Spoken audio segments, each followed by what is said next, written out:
Realmente, hermanos, el libro de Nehemías, que es uno de los libros del tiempo de la restauración en el Antiguo Testamento, es un libro muy rico, extremadamente rico. Yo cada vez que lo considero capítulo por capítulo y verso por verso, encuentro muchas riquezas que nosotros podemos aprender para nuestros días. En la primera enseñanza estuvimos viendo un poco que la obra de Dios comienza con el corazón de hombres y mujeres que aman la causa de Dios. No importa que la causa de Dios esté en ruina, no importa que haya oprobio, no importa que el asunto se vea difícil. Nehemías, cuando se enteró de la situación, él se conmovió en su corazón por la Jerusalén que estaba en ruinas en aquellos días, y eso lo llevó a orar. Veíamos en esa primera enseñanza que la obra de Dios comienza con hombres que aman la causa de Dios a tal punto que están dispuestos a orar por esa causa. La segunda enseñanza vimos que en ese tiempo de oración y de ayuno prolongado de Nehemías, Dios comenzó a darle una estrategia para restaurar los muros de la ciudad. Y cuando llegó el momento indicado y el rey le preguntó qué pedía, Nehemías ya tenía todo un plan. Sabía cuánto tiempo necesitaba, qué materiales necesitaba, qué permisos necesitaba. Entonces veíamos que la obra de Dios no puede ser una obra improvisada. Dios tiene que darnos sabiduría, entendimiento para que las cosas que vamos a hacer suplan verdaderamente las necesidades actuales de la obra de Dios. En la tercera enseñanza, que fue el domingo, mis hermanos, estuvimos viendo un poco que una vez Nehemías emprende el trabajo y el pueblo se despierta a edificar con él, los enemigos se levantan. Entonces el pueblo de Dios tiene que permanecer firme en el día malo. El pueblo de Dios tiene que ser valiente, discernir las obras de Satanás y velar, porque esta edificación también es una guerra. Lo estuvimos viendo de manera maravillosa cómo Nehemías y el pueblo aquellos días se levantó como una gran compañía de edificadores, pero a la vez eran soldados dispuestos a pelear por la causa de Dios en sus días. Y todo eso lo hemos estado viendo para hacer aplicaciones actuales para nosotros en los tiempos que estamos viviendo. Como último mensaje, yo quise enfatizar en el siguiente capítulo, que sería el capítulo 5, donde vamos a ver un aspecto adicional de la obra de Nehemías y el trabajo del Señor con el pueblo de Israel de aquellos días. Y el capítulo 5, si usted mira el título de Reina Valera, es el capítulo que trata sobre la usura y cómo Nehemías trató el pecado de la usura en su generación. Pero aquí este capítulo tiene una enseñanza muy particular para nosotros, porque los capítulos anteriores nos hablan de una obra, si se puede decir en términos históricos, externa. Él planeó toda la reconstrucción del muro de Jerusalén, levantó las puertas que estaban caídas y organizó el pueblo en ese trabajo. Pero una vez ese trabajo se está concluyendo, pasamos de tratar los problemas externos a los problemas internos del pueblo. ¿Cuáles son los problemas internos? Especialmente el pecado de la usura. Si usted lee los versículos primeros, Nehemías se entera de una práctica que están teniendo los ricos en Jerusalén y cómo esa práctica está llevando a los pobres a un estado de miseria profunda.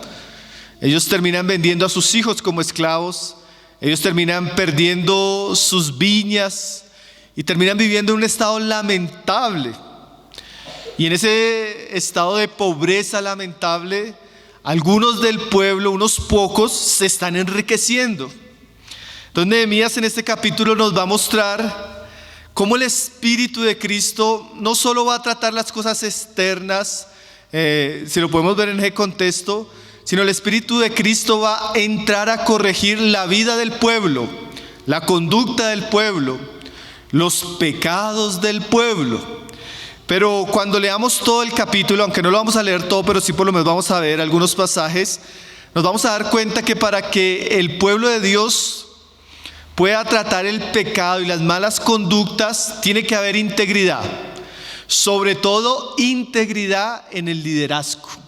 Entonces este pasaje nos va a permitir ver pues el problema histórico de la codicia, la actitud y el trato de Nehemías hacia ese pecado, el compromiso de los ricos delante de Dios de enderezar sus vidas y por último el testimonio de integridad de Nehemías. Es un capítulo, hermanos, riquísimo. Que el Señor nos dé gracia, que el Señor hable a nuestros corazones y sobre todo que podamos entender el principio general de este pasaje. Yo diría que el principio general de este pasaje es que el pueblo de Dios, siempre que se está restaurando, su restauración no solo tiene que ver en el templo, en la adoración, su restauración no solo tiene que ver con la seguridad que trae el muro hacia la ciudad, sino que una restauración verdadera del propósito de Dios cambia nuestras vidas, nos santifica, nos aleja del pecado, nos hace vivir una vida digna y agradable a Dios. No puede haber un verdadero avivamiento donde se esconde el pecado, donde se tolera el pecado, o donde se practica el pecado y no es tolerado y no es tratado. Siempre que Dios está haciendo una obra en nuestras vidas, Él nos va a ir llevando en un proceso de santificación. Y eso es una evidencia de que Dios está obrando, tanto en aquellos que están trabajando en su iglesia como en aquellos que están siendo pastoreados y siendo santificados. Entonces, como decía un hermano en el pasado, la iglesia que no practica la disciplina eclesiástica o que no trata el pecado de sus miembros es una iglesia que ha dejado de ser la novia de Cristo y se ha vuelto una sinagoga de Satanás. Y hermanos, de verdad que entre más la iglesia camina con Cristo, con su palabra, en la fe y en amor y devoción, en esa misma medida Cristo va a entrar a santificar nuestras vidas. Amén. Entonces vamos a leerlo, mis hermanos, apenas unos versos para ir considerando un poco más la obra de Nehemías en aquellos días. Entonces, en el verso 1 al verso 5 se describe el problema de la esclavitud. Como les venía resumiendo, los pobres comenzaron a endeudarse con los ricos en aquellos días. Y eso llevó a que los ricos cayeran en el pecado de la usura, cobraban altos intereses. Y como los pobres no podían ni pagar la deuda y menos los intereses, terminaban en un estado de esclavitud tremendo. Y esa práctica llegó a los oídos de Nehemías. Hermanos, si hay cosas que a veces nosotros hacemos en nuestra vida diaria, sea en nuestra vida laboral, sea en nuestra vida familiar, sea en nuestras relaciones personales, que a veces no concuerdan con nuestra fe, que a veces no concuerdan con lo que creemos, que a veces no concuerdan con lo que la palabra enseña. Y a veces Dios permite que esas cosas comiencen a salir a la luz. ¿Por qué no salió en el primer capítulo? Bueno, porque es que el pueblo va en un proceso. Y en la medida que Dios va restaurando y va restaurando, Él como que va limpiando su casa y va sacando a la luz las cosas que a Él no le agradan. Cuando Dios ama a su pueblo, Él va a permitir que las cosas que no le agradan a Él salgan a la luz. Y salgan a la luz para ser tratadas. Quiere decir, hermano, que si nosotros oramos, Señor, ayuda a tu iglesia, haz que tu iglesia se renueve, se avive, se santifiquen, no nos sorprenda cuando las cosas comiencen a salir a la luz, hermano. Porque ese es un acto de amor de Dios. ¿Saben qué es lo peor que puede hacer Dios con su pueblo? Decía Spurgeon, es dejarlo en su propio pecado. Es como si Dios abandonara a su pueblo. Eso es terrible, hermanos. Pero en un acto de amor Dios permite que algunas mujeres que están viviendo esta situación se acerquen a Nehemías y le comenten la situación. Y dice ahí que en el verso 6, dice, y me enojé en gran manera cuando oí su clamor y estas palabras. Nehemías, al escuchar el clamor del pueblo, hermano, Nehemías inmediatamente, él se enoja. Él se enoja porque él ama a este pueblo. Él ha dejado todo en Susa para venir a hacer una obra de restauración en esta ciudad. Y se entera que a veces más peligrosos que los mismos enemigos que ellos tienen afuera son unas prácticas pecaminosas que tienen los ricos. Entonces él se indigna fuertemente, dice, me enojé en gran manera. Hay cosas, hermanos, como el pecado, la falsa doctrina, la hipocresía. Hay cosas que de verdad nos deben indignar. No es normal que nosotros amemos a Dios, amemos a Cristo, amemos su palabra y veamos ciertas cosas y no sintamos indignación. Hay una indignación, hay un celo santo que siempre ha acompañado la obra de Dios. Ese celo lo sintió Moisés en alguna época. Ese celo lo sintió Elías en otra época. Hombres como Nehemías, como Samuel, como Jesús, como Pablo y los otros apóstoles. Es un sentimiento de hombres piadosos. Indignarnos con el pecado. Indignarnos con aquello que va en contra de Cristo. Indignarnos con aquello que destruye. Cuando usted escucha el discurso de Nehemías a los ricos después, él les va a decir, nosotros estábamos en Babilonia y éramos esclavos, éramos explotados, éramos humillados. ¿Cómo ustedes van a hacer lo mismo con sus hermanos? ¿Cómo no van a sentir compasión? ¿Cómo no van a sentir amor? ¿Sí? Entonces Nehemías se indigna de que el pueblo, a pesar de sus muchas experiencias, no ha aprendido la gravedad, lo contrario que es el pecado para Dios. Entonces lo primero que el pasaje nos muestra es que Nehemías no tiene una actitud indiferente hacia el pecado, hermanos.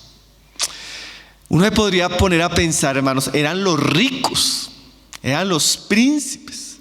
Nehemías se podía estar metiendo en un gran problema con estos hombres. Pero Nehemías, él por amor a Dios, él sabe que la obra que Dios está comenzando en ellos, que está restaurando en ellos, el pecado la puede destruir. Entonces Nehemías se enoja, dice ahí, en gran manera cuando oí su clamor y estas palabras. Ahora lo siguiente que nos dice el pasaje, que nos muestra la actitud de Nehemías, en el verso 7 dice, entonces lo medité. Esto también es interesante, ¿no, hermanos? Porque nosotros debemos ver que estos hombres de Dios eran celosos, se indignaban, en algún momento había una ira, pero aquí vemos que aunque Nehemías tiene esa indignación, esa ira, él no actúa precipitadamente. Y eso es algo que nosotros debemos aprender a ver en el pasaje. Cuando Dios nos permite ver cosas como el pecado, como la herejía, como un hermano que está causando división, problemas, que está viviendo una vida incongruente en su trabajo, en su familia, y Dios saca a la luz esa situación, obviamente hay una indignación que podríamos decir natural del celo de Dios en nosotros. Lo que debemos tener cuidado es lo que dice Pablo en Efesios, debemos airaos, pero no pequéis. Entonces podemos airarnos, pero no podemos actuar precipitadamente. Podemos airarnos, pero no podemos armar o actuar en la carne de tal manera que la situación traiga más daño. Nuestra reacción puede traer más daño que el mismo pecado. ¿Sí sabía usted eso? Cuando usted ve el pecado o la herejía o el asunto y usted actúa en su ira, sin meditación, sin oración, tal vez sin pedir consejo a otros de cómo tratar esa situación, de pronto usted en su reacción puede hacer muchísimo más daño que el pecado que se cometió. Entonces aquí Nehemías nos muestra un líder o un liderazgo sano, un liderazgo que tiene dominio propio, que sabe lidiar con las tensiones que traen los problemas. Hermano, y eso es una virtud que a veces es difícil aprender, se aprende con el tiempo, con las experiencias, hasta con nuestros fracasos. Esa virtud de aprender a lidiar con todo lo que trae el pecado, porque el pecado no solo trae indignación, a veces puede traer amargura, a veces puede traer desánimo, a veces puede traer reacciones en nosotros que no honran a Cristo. Aquí Nehemías ve el pecado, se indigna, pero él medita. ¿Qué será lo mejor en esta situación? ¿Qué puedo hacer con mis hermanos los ricos para que no puedan seguir pecando? ¿Qué puedo hacer con mis hermanos los pobres que están en semejante condición para restaurarlos? Y aquí vamos a ver un principio maravilloso, que es el principio que detrás de toda disciplina o trato de pecado en la iglesia, el propósito siempre es restaurar. ¿Sí? El propósito es llevar a las personas a ser conscientes de lo que están haciendo, de arrepentirse y poder enderezar su vida. Ese es el propósito de toda disciplina. La disciplina nunca es para destruir. Una vez yo hablaba con unos estudiantes, una clase de disciplina eclesiástica, y en la primera clase me decía una hermana: hermano, la palabra disciplina a mis oídos suena agresiva. Claro, le digo yo, desde que tengamos una perspectiva carnal y humana, la disciplina suena agresiva. Pero en términos bíblicos, la disciplina es una expresión del amor de Dios, porque a quien Dios ama, a disciplina. Entonces nosotros debemos cambiar esa manera de pensar de que la disciplina es algo malo. La disciplina es buena, hermanos. Es saludable, es santificadora. Obviamente, abro un paréntesis, desde que se ejerza en el Espíritu de Cristo y con el propósito correcto. Aquí vamos a ver algo maravilloso, hermanos. Aquí vamos a ver cómo un pecado escandaloso y grave termina en un acto de adoración. Esto es maravilloso, hermanos. Como un pecado que sale a la luz, aquellos líderes saben dirigirlo de tal manera que estos hombres se arrepienten y terminan adorando a Dios y enderezando sus vidas. Y ese debería ser inicialmente el propósito de toda disciplina, aunque no toda disciplina termine ahí, pero en este caso terminó ahí. Entonces dice, Nehemías medita, y ese meditar puede ser, comenzó a leer las escrituras. Ese meditar de pronto se reunió con Esdras y con otros sabios. Ese meditar puede haber sido muchas cosas, hermano, y algo que es cierto y que debemos aprender es que cuando estamos ante una situación difícil, hermanos, debemos tener cuidado de no actuar precipitadamente. Debemos tener cuidado de que nuestros sentimientos no nos lleven por un camino que no sea un camino que represente el Espíritu de Cristo, el Espíritu de la palabra y el consejo de otros que nos pueden acompañar en esos pasos. Entonces Nehemías ve el pecado y Nehemías medita. Amén. Dice, ahora en esa meditación Nehemías se da cuenta que él necesita hablar con los ricos. ¿Sí?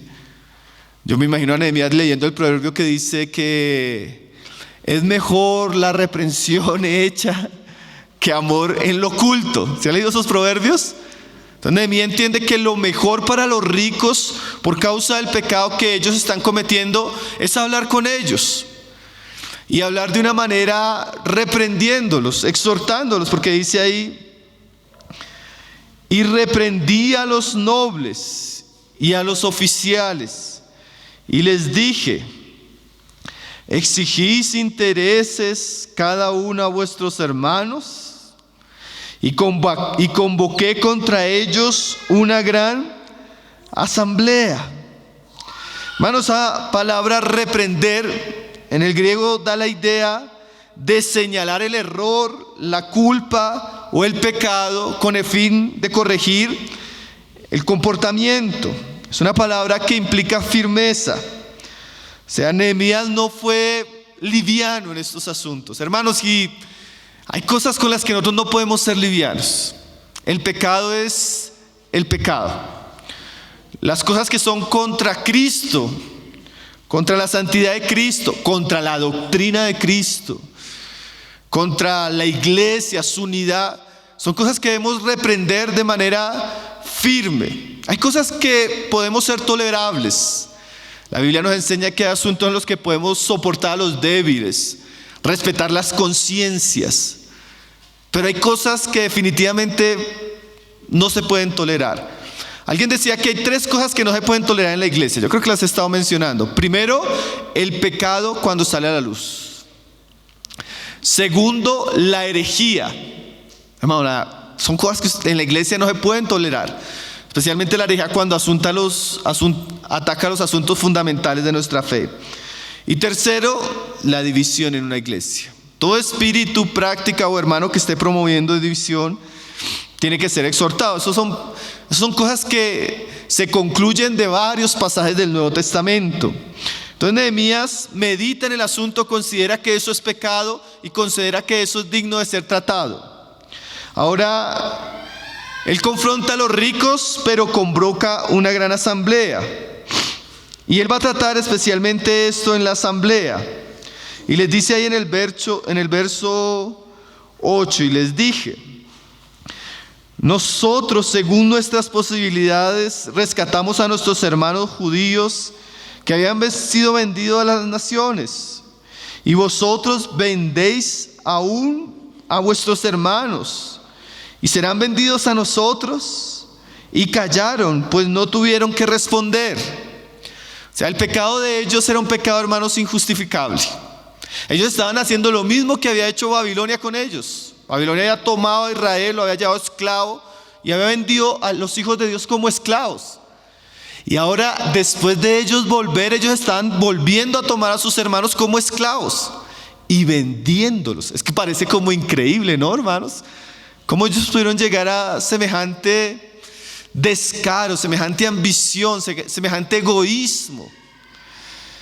Y ellos no tuvieron que responder. Y les dice en el verso 9: y dije, no es bueno lo que hacéis, no andaréis en el temor de nuestro Dios, para no ser oprobio de las naciones enemigas nuestras. Entonces aquí nosotros nos damos cuenta que Nehemías redarguye al pueblo, mostrándole que lo que ellos hacen es porque no están teniendo temor de Dios. Porque cuando una persona tiene realmente temor de Dios, ella evita hacer lo malo, evita lo que es contra Dios.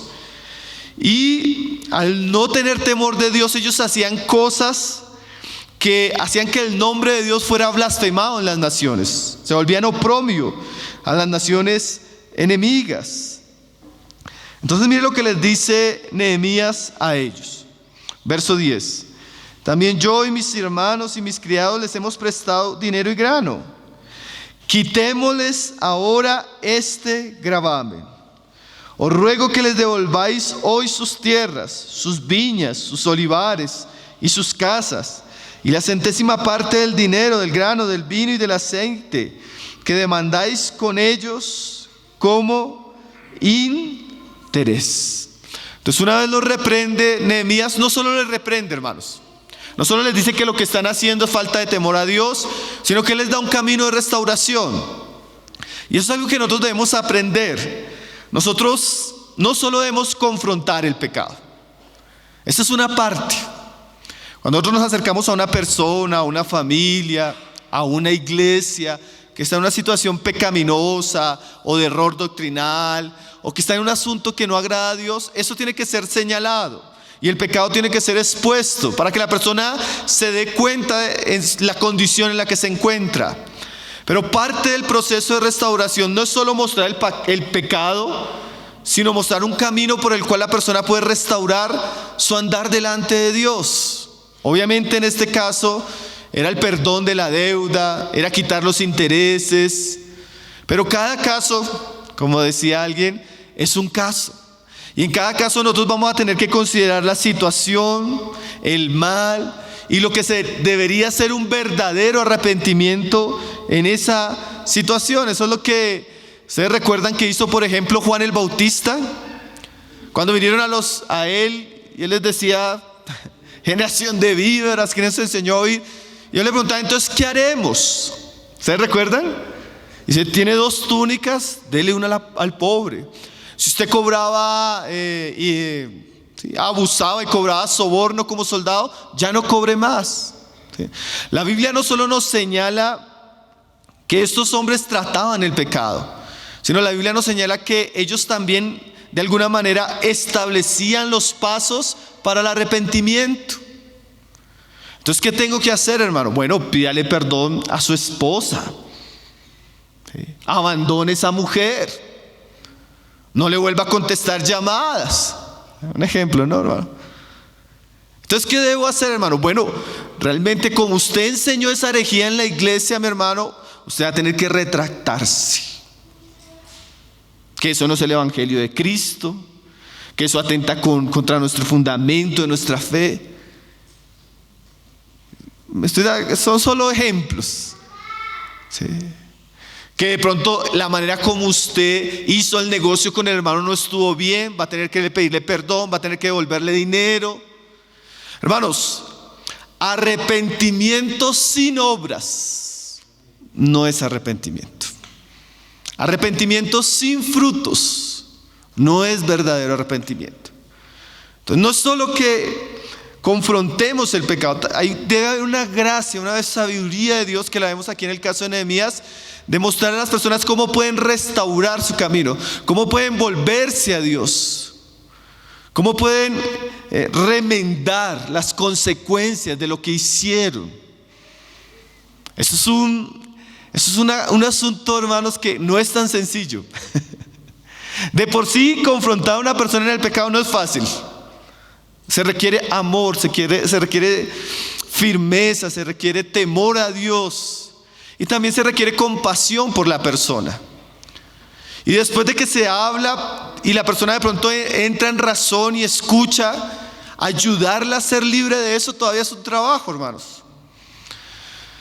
Yo hablaba con los hermanos, estábamos tratando una situación hace un tiempo en la iglesia y tuvimos que confrontar una familia.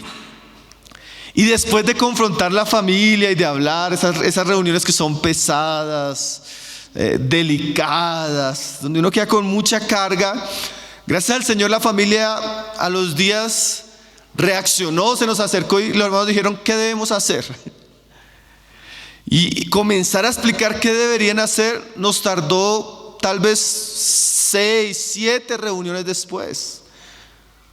Hermano, esto es un proceso que no es tan lento, no es tan rápido, pero es necesario. Porque recuerde, el propósito de toda disciplina es la restauración. Ahora, evidentemente no todos van a escuchar. Entonces, la restauración también va a depender de la disposición de las personas a enderezar sus vidas. ¿Es así o no es así? Obviamente. Entonces, en este caso vemos que Nehemías confronta el pecado, pero les abre una puerta. Si ustedes quieren enderezar su camino, estos son los pasos que necesitan hacer. Y él comienza ahí en el verso 11 diciendo: os ruego que los devolváis hoy sus tierras. O sea, Nehemías está suplicando, porque Nehemías realmente quiere que las personas enderecen sus vidas. Y me decía un hermano hace poco, me decía: hermano, ¿sabe qué me ayuda a escuchar lo que me están diciendo? Porque estábamos hablando de una situación un poco complicada en la que él se encontraba. El hermano me decía: ¿saben qué me ayuda, hermano? Que yo veo que ustedes me lo están diciendo con amor. Aunque me está costando lo que me están diciendo, yo veo que me lo dicen con preocupación. Yo entiendo su preocupación, hermano. Déjenme asimilar lo que me están diciendo. Entonces, el tono, la manera, el amor, el ruego de nuestro corazón va a mostrarle también a las personas, cuando entramos a esos momentos difíciles, si realmente les amamos y queremos su restauración, o si estamos solamente actuando en indignación. Entonces, mire cómo respondió este pueblo, que en este caso, hermanos, no es solo ejemplar la firmeza de Nehemías, el celo de Nehemías, su reprensión, su actitud, sino yo digo que de las cosas maravillosas de este libro es la manera como respondió el pueblo. Porque, hermanos, usted tiene antes de esta época varios profetas que se acercan al pueblo y les hablan. ¿Y saben qué hacían con los profetas? Los apedreaban, hermanos. Los mataban. La gente no escuchaba la palabra de Dios, no se arrepentía. Pero de manera maravillosa Nehemías logró que la gente escuchara y se arrepintiera, hermano. Entonces, algo que no se puede pasar sin resaltar es cómo a pesar de lo que habían cometido los ricos, que era reprobable, ellos recibieron la exhortación y se arrepintieron, hermanos. Entonces, hermano, yo diría que no existe ninguno de los que estamos acá. De pronto si existe me perdona, pero no existe ninguno de los que estamos acá que en algún momento de nuestra vida no hayamos hecho cosas que realmente sean cuestionables. Todos en una u otra medida hemos pecado. Todos en una u otra medida Dios nos ha tenido que disciplinar. Dice Hebreos, de la disciplina de Dios, de la cual todos hemos sido participantes. Yo me ponía a reflexionar en los años que llevo de creyente. Yo conocí al Señor en una iglesia local y he estado ahí ya casi durante 20 años. Tal vez 23 sin ser creyente. Entonces conozco un poco la historia de la iglesia donde he estado. Y yo me ponía a pensar, mirando así en trayectoria, todos los que nos reunimos ahora, los que estamos sirviendo, y casi todos, hermanos. Yo dije, no existe ninguno que yo conozca que no haya pasado en un grado mayor o menor de corrección. Pero lo interesante, hermanos, es cómo respondemos cuando somos corregidos. ¿Cómo respondemos cuando Dios saca a la luz algo de nuestra vida que necesita ser tratado? ¿Cómo respondemos cuando un hermano se acerca a hablarnos o los que están pastoreando nos confrontan? ¿O cómo respondemos cuando hay áreas de mi vida que yo, aún escuchando la palabra, me siento expuesto?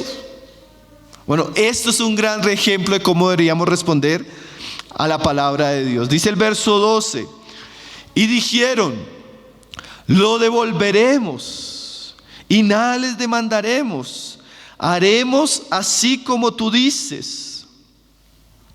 Mira esa respuesta, hermanos. Hermanos, esta respuesta a veces es difícil. Que le estén confrontando a uno el pecado y uno diga, amén, eso es lo que tengo que hacer. Tengo que humillarme, tengo que restituir, tengo que confesar, tengo que tratar esta área de mi vida, tengo que guardar silencio. Amén. Tengo que reconsiderar esto que estoy enseñando. Como le decíamos a una persona, hermanos, que es imposible que su familia, es imposible que los hermanos que están sirviendo con usted, es imposible que el liderazgo de la iglesia, todos tengan inconformidad con eso. ¿Y usted cree que esté bien? No, yo estoy bien, hermano. Pero a veces es difícil encontrar este espíritu de disposición a aceptar la corrección, de disposición a someterse, de disposición a cambiar la vida. Yo a veces digo una frase que a veces entre nosotros a veces ha sido cierta. A veces las personas prefieren cambiar de iglesia que cambiar de vida. Yo no sé si eso pasa en Chile, pero en Colombia pasa, hermanos. A veces las personas usted las confronta y mágicamente ya sintieron que tienen que irse a vivir a otra ciudad o tienen que cambiar porque ellos prefieren cambiar de iglesia a cambiar su vida. Hermanos, pero es un acto de profunda necedad, ¿cierto? Es un acto de profundo orgullo. Es un acto de falta de sabiduría yo cortar la comunión con mis hermanos en vez de cortar con el pecado. En vez de cortar con cosas que no le agradan a Dios. Yo escuchaba unos testimonios y también hablaba con una persona. Yo le decía, hermano, ¿usted prefiere ir corriendo a seguir herejías en Facebook y cortar con la comunión con hermanos que ha estado por 15 años? El día que usted esté enfermo, el día que usted tenga una necesidad, el día que usted necesite que alguien vaya a orar por usted o por su familia, el hereje de Facebook no va a venir a su casa. Pero sus hermanos que le aman, que oran por usted, que se preocupan por usted, ellos están ahí puestos por Cristo. ¿Cómo va a romper la comunión con los hermanos? Pero a veces el orgullo nos ciega, ¿no? El pecado, el error nos aleja no solo de Dios, sino nos aleja del pueblo de Dios. Pero aquí estos se arrepintieron. ¿Qué ejemplo, ¿no, hermanos? Que el Señor nos dé esa actitud, hermanos.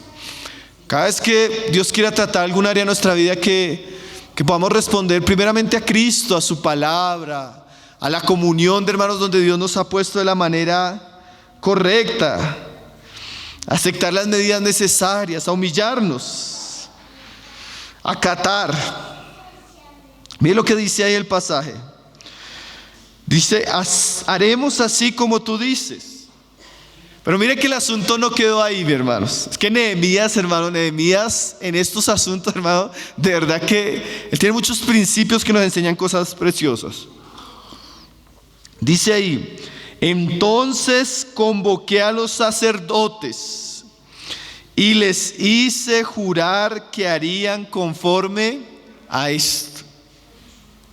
Hermano, ustedes saben que a veces el corazón de nosotros es engañoso, ¿cierto? A veces nosotros decimos, lo vamos a hacer. Y decimos amén. ¿Y qué sucede en los días? No lo hacemos. Yo no sé si a usted le ha pasado eso. Que usted habla con la persona se arrepiente, dice que lo va a hacer, pero no lo hace. Entonces Nehemías, queriendo que el asunto tome cierto grado de seriedad, ¿sí?, él convoca a los sacerdotes. Y miren lo que dice ahí. Y les hice jurar que harían conforme a esto.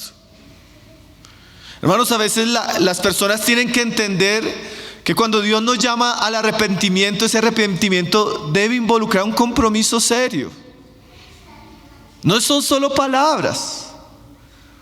Debe involucrar un compromiso serio. Yo recuerdo una vez que un hermano cayó en un pecado familiar grave y él se arrepintió. Cuando lo confrontamos, él dijo, no, yo estoy dispuesto. ¿Y qué tengo que hacer? Va a hacer esto. Yo lo voy a hacer. Como el pecado era público, especialmente con su familia, llamaron los hermanos a la familia y le dijeron, bueno, él se va a comprometer a esto. ¿A qué se va a comprometer? Y él dijo, me va a comprometer a esto, a esto, a esto, a esto. Y los hermanos dijeron, es un compromiso delante de Dios, delante de la familia y delante de los responsables de la iglesia. Ahí ya toma otra seriedad, ¿cierto, hermanos? Ahí ya toma otra seriedad el asunto.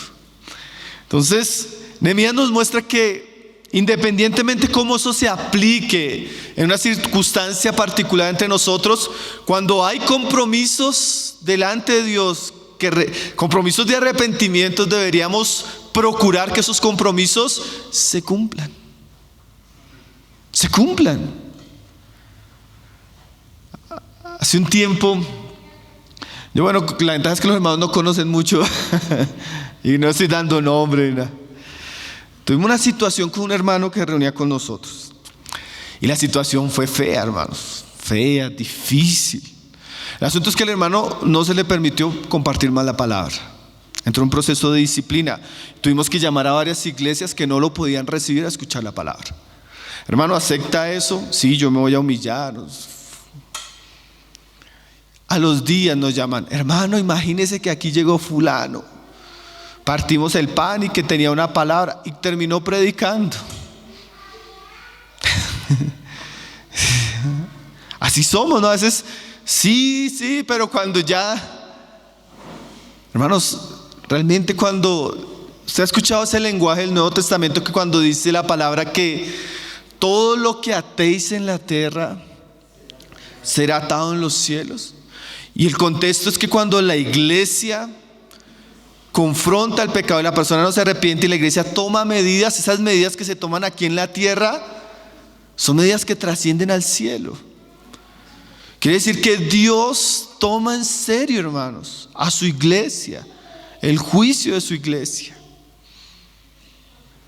Yo cuando entiendo esas verdades, hermano, de verdad que eso nos ayuda a tener más respeto por Cristo, por los que lideran la iglesia, por la posición que a veces se toma en ciertas situaciones. No debería ser así, hermanos.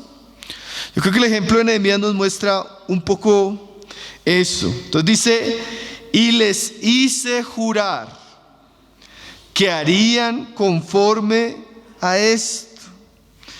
Ese juramento era una especie de compromiso delante de Dios y delante de los sacerdotes de que ellos iban a someterse. Y miren lo que dice, Nehemías deja una advertencia después.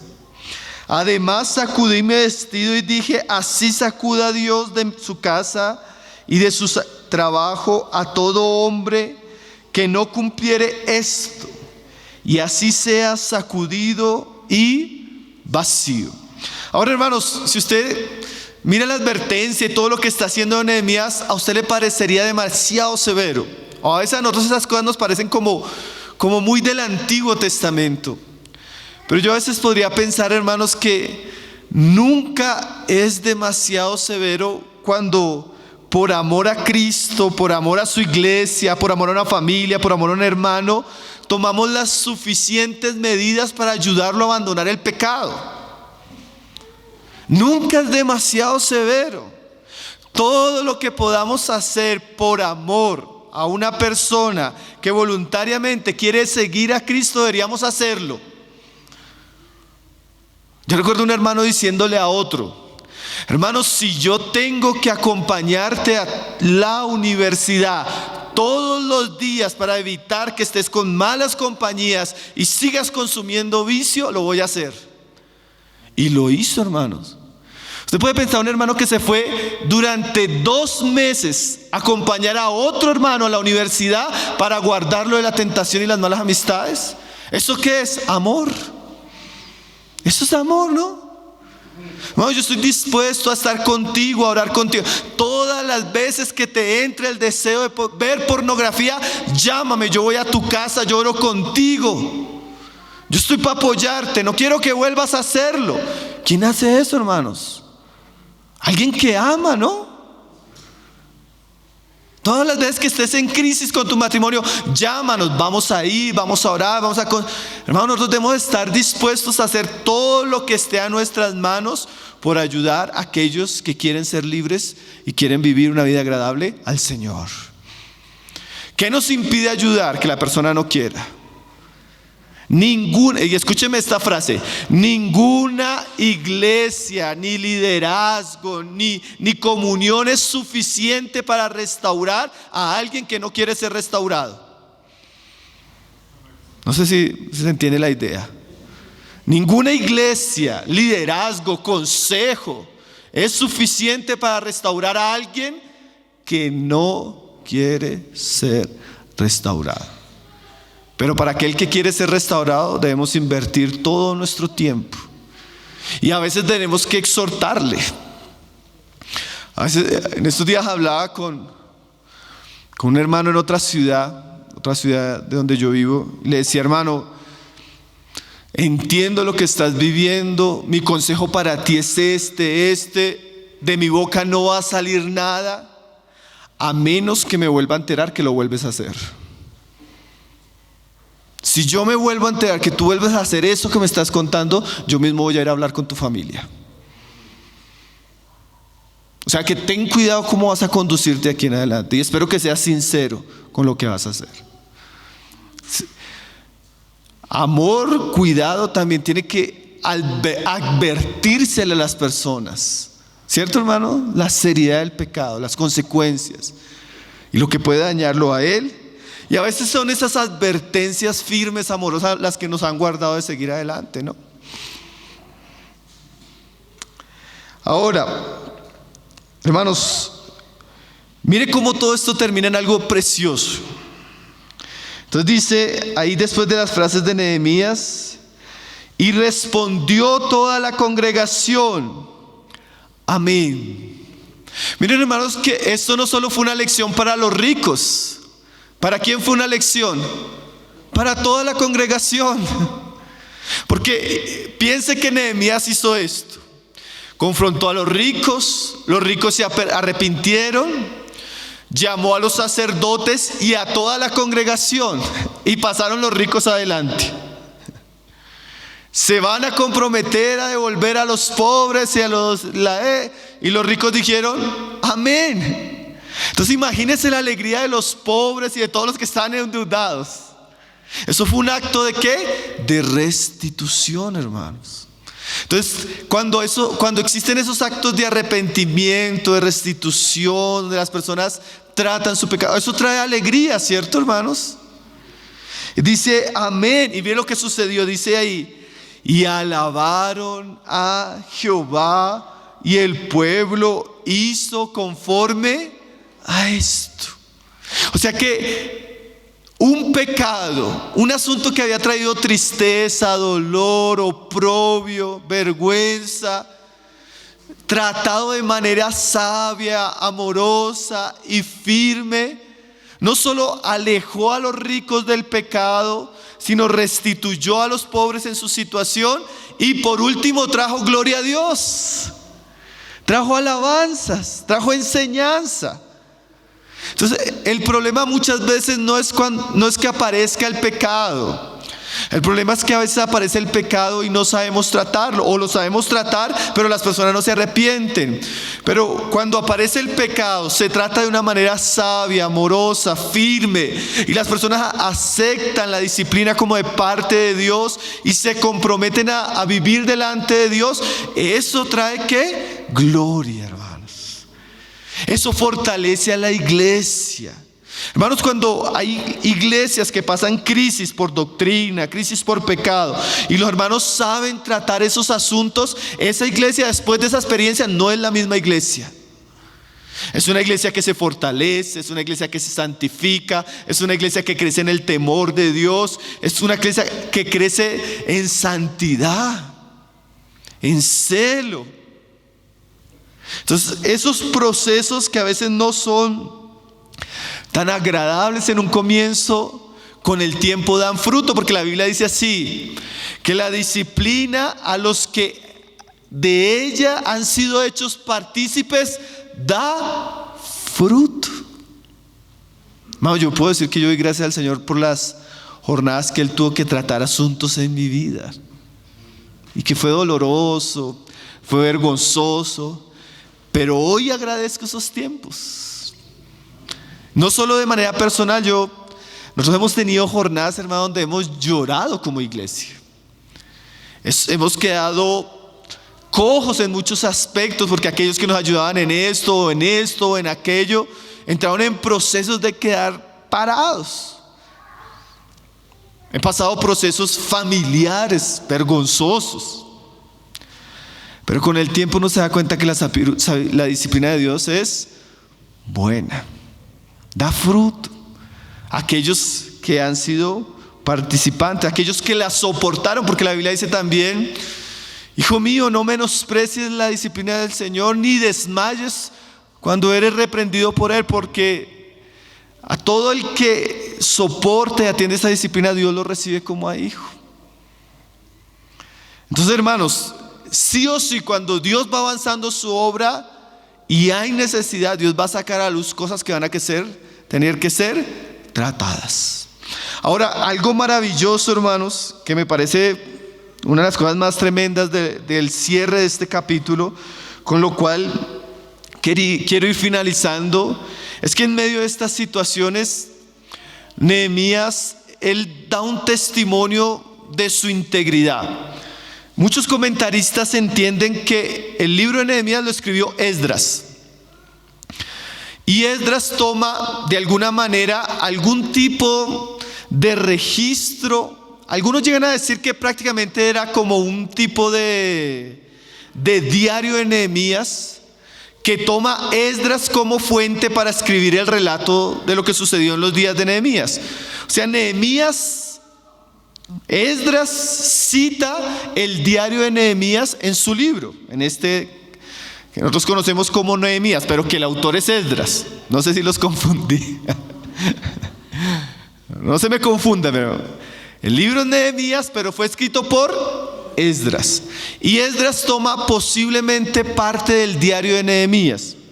Y miren lo que él cita del testimonio de la oración íntima de Nehemías delante de Dios, que nos va a hablar, hermano, de manera muy preciosa de la integridad de Nehemías. Dice ahí en el verso 14, dice: también desde el día que me mandó el rey que fuese gobernador de ellos en la tierra de Judá, desde el año 20, el rey Artajerjes, hasta el año 32, 12 años. Ni yo ni mis hermanos comimos el pan del gobernador. Pero los primeros gobernadores del pueblo antes de mí abrumaron al pueblo y tomaron de ellos por el pan y por el vino más de 40 siclos de plata. Y aún sus criados se enseñoreaban del pueblo, pero yo no hice así a causa del temor. También en la obra de este muro restauré mi parte y no compramos heredad, y todos mis criados juntos estaban allí en la obra. Además, 150 judíos y oficiales y los que venían de las naciones que habían alrededor de nosotros estaban a mi mesa. Y lo que se preparaba para cada día era un buey y 6 ovejas escogidas. También eran preparadas para mí aves, y cada día 10 días vino en toda abundancia. Y con todo esto nunca requerí el pan del gobernador, porque la servidumbre de este pueblo era grave. Miren las palabras que incluye Esdras del diario Nehemías. Nehemías cuenta cómo en los 12 años que él estuvo como gobernador de Jerusalén, hermano, él no cobró el sueldo del gobernador. Él no se enseñoreó a los pobres. Todos los que vinieron con él de Susa, que eran sus servidores, los alimentaba de su mesa. Hermanos, ¿y por qué decimos esto? Porque ¿qué le daba autoridad a Nehemías para tratar el pecado de la codicia de los judíos? ¿Qué le daba a Nehemías autoridad para hablar estas cosas con tanta firmeza? Su integridad, hermanos. Nehemías era un hombre en estos aspectos intachable, irreprensible. Era un hombre que no había visto la causa de Dios como un medio para enriquecerse, ni se había enseñoreado del pueblo, ni había abusado de los pobres. Hermanos, si de alguna manera nosotros debemos procurar tener una vida limpia delante de Dios y delante de los hombres, de tal manera que cuando entremos a tratar ciertas cosas, nosotros mismos no seamos condenados en lo que tratamos. Imagínense Nehemías diciéndole: ustedes se están enriqueciendo y él también. Eso hubiera sido una incongruencia. Ustedes están pecando y él en pecado. ¿Sí? Ustedes están maltratando y él maltratando. Entonces, hermanos, una de las cosas maravillosas del libro de Nehemías es que nos muestra un liderazgo sano, íntegro. Y eso es muy importante. Si nosotros queremos que la obra de Dios funcione, la iglesia debe vivir de una manera santa y agradable a Dios, y sus líderes también. La iglesia debe ser un testimonio de Cristo, y los que presidimos también. Nosotros debemos santificarnos. Pablo le dice a Timoteo: cuida de ti mismo y de la doctrina, para que te salves a ti mismo y salves a los que te... Hermanos, si nosotros no tratamos primeramente nuestros pecados, nuestras vidas, nuestras familias y todas aquellas áreas débiles en nuestro carácter, eso nos va a imposibilitar para ayudar a otros. ¿No es cierto? Uno se da cuenta, hermanos, que a veces las personas que pueden hacer más daño en la iglesia son sus propios líderes, hermano. Nosotros somos peligrosos. Y no es en broma, hermanos. Un hermano de la iglesia cualquiera comete un error y tiene un efecto sobre él y de pronto algunas personas alrededor. Los hermanos que están al frente cometen un error, hermano. Eso puede causar la división de una iglesia. Puede causar el tropiezo de muchos. Puede ser un escándalo, hermanos. Nuestros pecados siempre van a ser más graves, más destructivos y más escandalosos. ¿Por qué? Porque entre más responsabilidad tenemos, más el efecto de nuestros errores va a abarcar al pueblo de Dios. Entonces en Nehemías vemos un hombre íntegro, hermanos. Sobre todo, Hernández Díaz López dice: sobre todo, lo que más nosotros debemos buscar en nuestro servicio a Dios es ser personas congruentes. Como decía Pablo: no sea que siendo heraldo para muchos, yo mismo venga a ser descalificado. Entonces Nehemías se preocupó. Mire cómo él termina el pasaje diciendo, hermanos, la manera como él termina, yo tengo que confesar de que para mí es una reprensión profunda. Dice ahí en el 19, acuérdate de mí. O sea, Nehemías, cuando él está apelando a Dios y orando a Dios, le está diciendo: Señor, acuérdate de mi vida, de mi integridad, de cómo anduve estos 12 años, cómo no tomé el dinero que no era mío, cómo serví de gracia, cómo lo hice voluntariamente por amor. Hermanos, sí, de verdad que la persona que nos debe interesar más agradar es a Dios, porque Dios sí ve los secretos, hermanos. La gente ve lo de afuera, Dios conoce el corazón, los pensamientos. Dios sabe qué hacemos en lo secreto, qué pensamos. Hermanos, si eso nos debe llevar a vivir una vida piadosa, una vida que quiere agradarle en todo tiempo. No hay momentos escondidos para Dios, no hay cuartos oscuros. Aquí usan la palabra cuarto sanalejo. ¿Saben qué es un cuarto sanalejo? En Colombia, el cuarto sanalejo es donde usted mete como las herramientas, lo que ya no usa, el cuarto así que usted esconde toda la casa está linda, pero, hermano, en nuestra vida no deben haber cuartos oscuros, cuartos sanalejos, no deben haber cosas no tratadas. Nosotros debemos procurar vivir lo máximo posible a la luz de Dios. Y si hay áreas que tal vez necesitan ser tratadas, esas áreas tienen que ser tratadas en serio. Cuando Dios tiene maneras, Dios se ingenia cosas de sacar a la luz. Yo no sé si de pronto conté alguna experiencia. Una vez estaba hablando con un hermano que sirve en el ministerio, de otro ambiente, en otro contexto. Y el hermano un día me llamó a contarme su experiencia. Estaba pidiendo un consejo porque estaba pasando por un tiempo de lucha. Me dice: hermano, yo tenía un pecado oculto sexual. Y un día mis hijos en tiempo de pandemia entraron a clase. Mira esta situación, hermano. Y ellos entraron a clase virtual, pero ellos entraron al estudio y salieron. Y yo no me di cuenta que ellos habían entrado a clase. Cuando él entró al cuarto, él entró a internet y comenzó a hacer cosas que no debía hacer. Él no sabía, y los compañeritos de clase de sus hijos y la mamá de los compañeritos lo estaban viendo.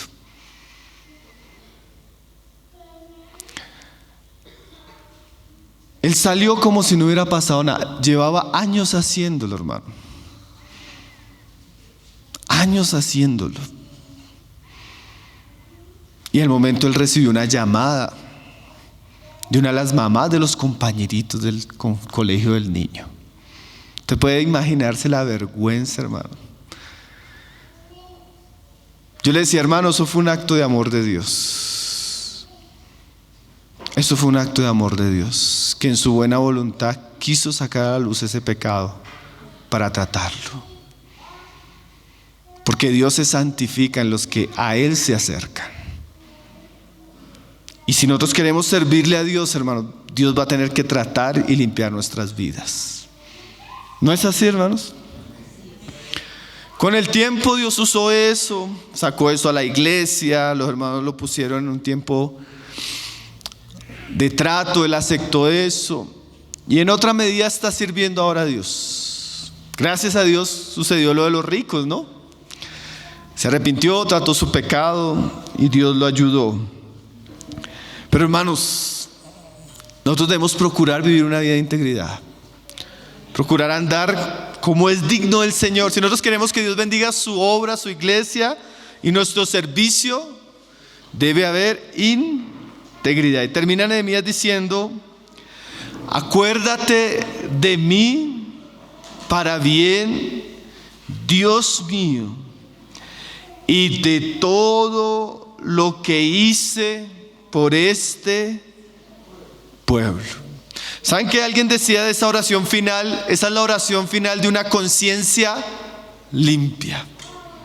Señor, acuérdate de mí y de todo lo que hice para tu pueblo. Nehemías recibió mucha crítica, mucha oposición, como lo vimos la vez pasada, pero él delante de Dios tenía una conciencia limpia. Alguien decía que no existe nada más maravilloso, hermanos, para nosotros que tener una conciencia limpia. Una conciencia que no nos acusa.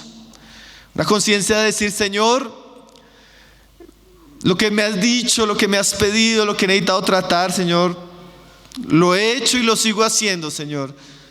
Una conciencia que solo busca agradar a Dios por encima de todas las cosas. Una conciencia que, si se encontrara cara a cara con Cristo en este momento, no tendría cosas de que avergonzarse. Ese es el tipo de vida que deberíamos buscar, hermanos.